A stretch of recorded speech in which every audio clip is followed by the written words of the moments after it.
Hello hunters! Today we're gonna be looking at Ludwig's Holy Blade, the only great sword in Bloodborne. Let's read the description of the weapon. A trick weapon typically used by healing church hunters. It is said that the silver sword was employed by Ludwig, the first hunter of the church. When transformed, it combines with its sheath to form a great sword.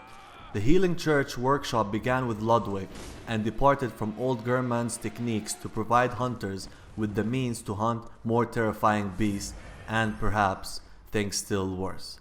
So this weapon was wielded with one of the most important characters in the game, lore wise. So that alone is, cool using this weapon.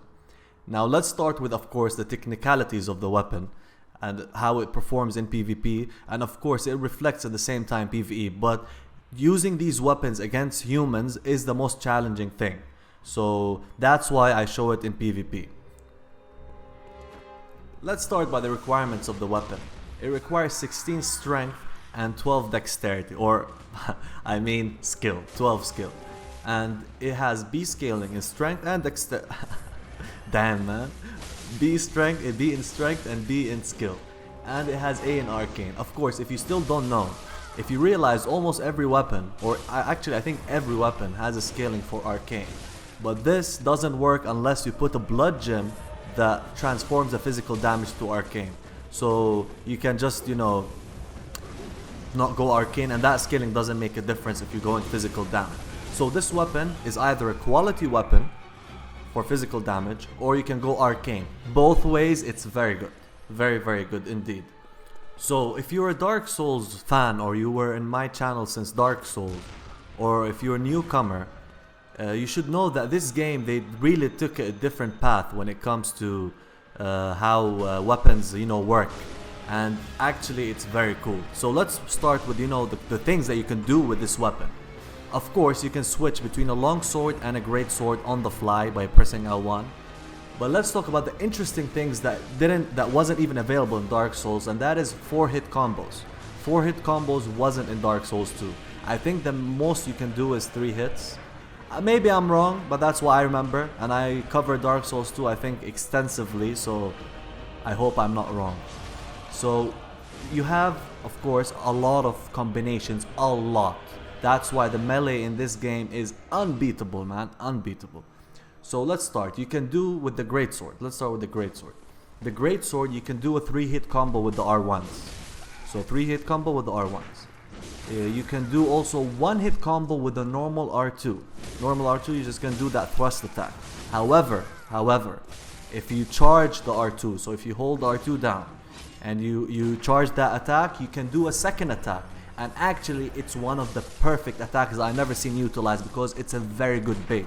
And how do you use this? Is you charge an attack towards them, but it's better than not, because they might parry you.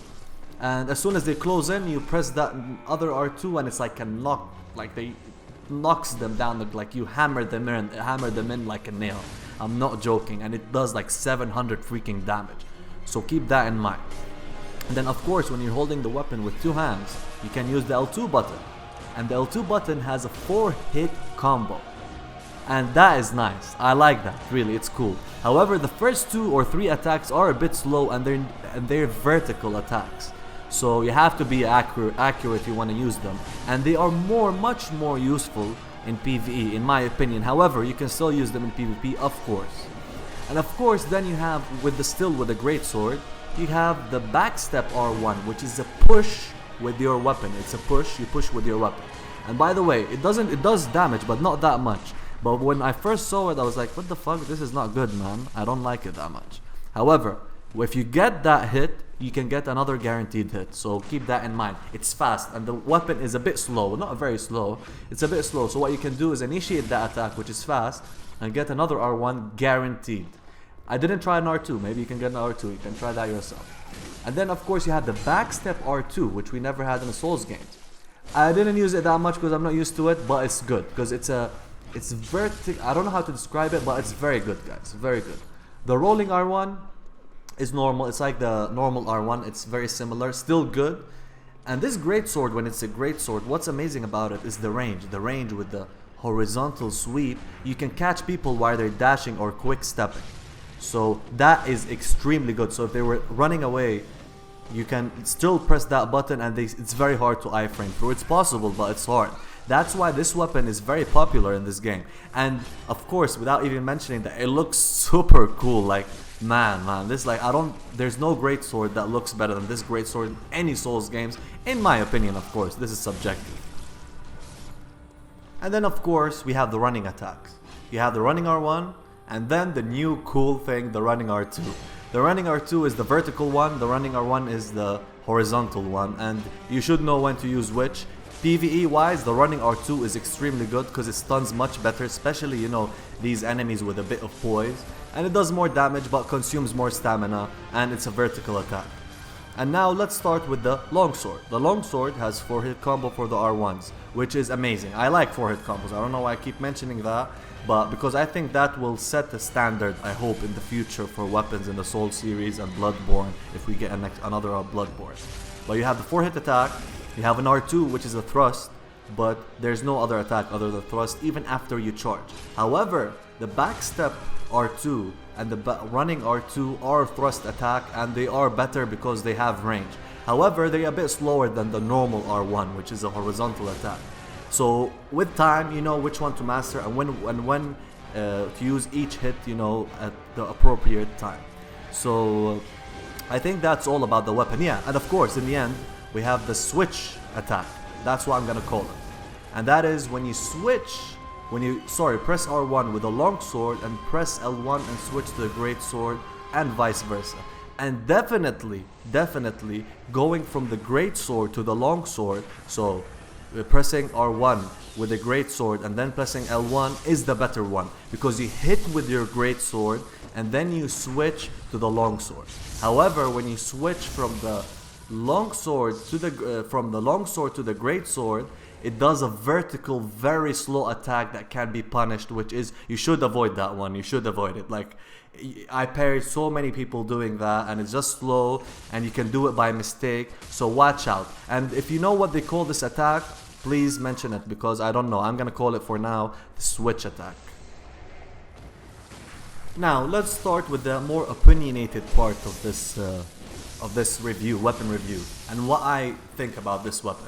Now you can say that I used more than half of the weapons in the game, and you should carry 2 weapons at all times, because there's no equip load, so you have to, you know, put 2 weapons that complement each other.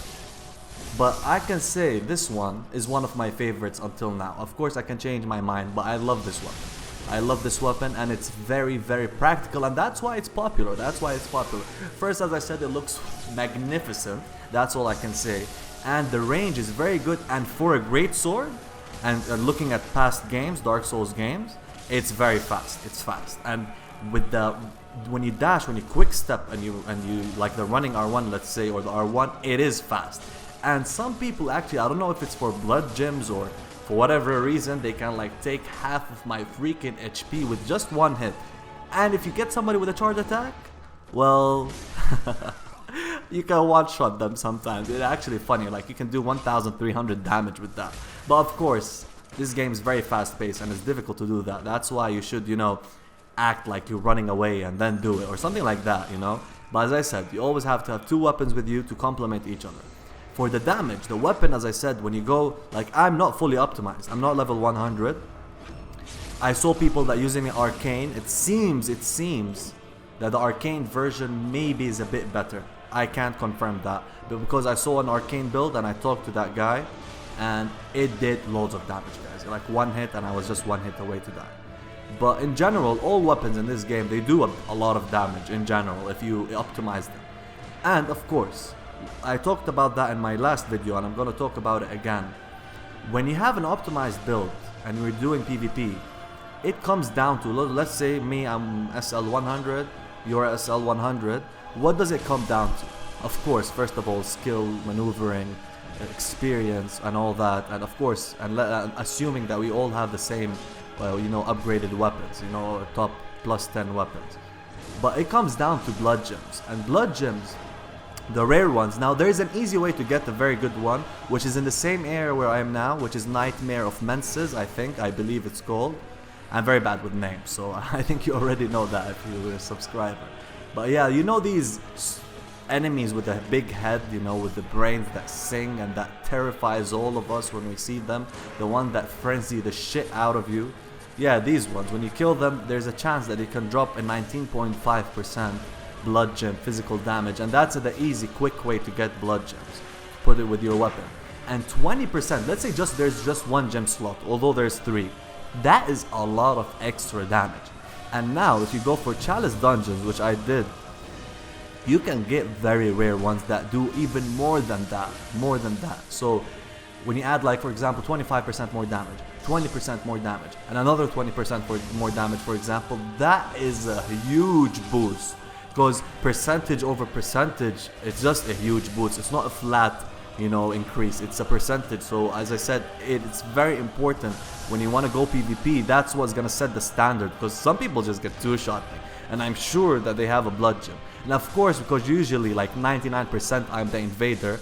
Of course, I have less HP. I hope they do something about that. I don't know what's the incentive. Like, there's no incentive, but I might be wrong. But yeah.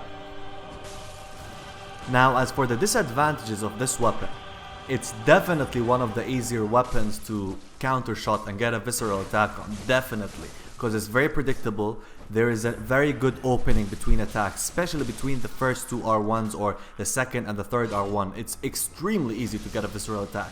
That's why you should always, you know when to, attack, because it's very easy to get counter shots in this game. And another disadvantage, of course, the elephant in the room, is when you're using the greatsword, your main source of damage, you can't use your gun. So that's very important to know when to switch. Now, with time, of course, and experience, you'll know when to switch, but I'll look at it that way.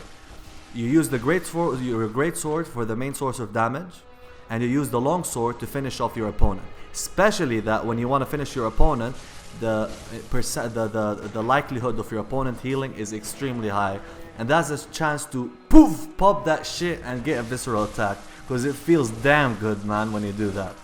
But yeah, I think that's all I can say about this weapon, all I have. And now let me say something about the game. I did also an arcane build, which I finished, and I'm just being lazy because I'm really enjoying the game. And Scholar of the First Sin came out before yesterday, and I'm enjoying the shit out of it. I never thought I'd play Dark Souls again for a long time. However, I was surprised. But now I have a big problem with this game. A big problem. The waiting time. The waiting time to invade. It was very good, man, until 3 days or 4 days ago. Sometimes it's just invasion after an invasion, and then it's just dead, like you're in a ghost town. And it really, the combat is so enjoyable. I enjoy it so much that it becomes a frustrating experience waiting for like 10 or 15 minutes just to find someone. Especially after I played Scholar of the First 10, where invasions and co-op are literally like 1 second. As soon as you press in the red arena X, as soon as I press X, I swear to God, guys, the next 2 seconds I'll be in the arena. Loading times are like instant. And I can fight literally like 5 or 6 duels in Dark Souls 2 and not get a single one in Bloodborne. And that I don't know, guys. Tell me if you're having the same issue. It's really bothering me, man. Even when I join with friends in a freaking dungeon, we can sometimes connect. Like, it takes ages, and sometimes we just have to surrender because it's just not possible. And man, I don't know. They have to fix this as soon as possible. It's killing the game, in my opinion. Like, I'm loving this game, and in my opinion, it has the best PvE ever. Although Dark Souls 1 will be my #1 game, this PvE and the bosses in this game are superb. But what makes these games and the servers and the game busy for the months to come are the PvP and co-op. And if it takes that long from release, how the fuck are we gonna, like, if it stays that way with no patches, next month I think it'll become like a ghost town, literally. Because, man, it really pissed me off, yeah. But expect a lot of videos from me, guys. I was really not in the mood to edit videos and all that. I did a lot of things in this game. I have already a lot of things to share. But I hope they fix that bullshit. For now, I'm gonna play Scholar for the First Sin. But I'll cover you, of course, with a couple of Bloodborne videos. But yeah, tell me your opinion about this weapon. Tell me what you think about it. And thank you very much guys for watching and staying on the channel since Dark Souls 2. Bye bye.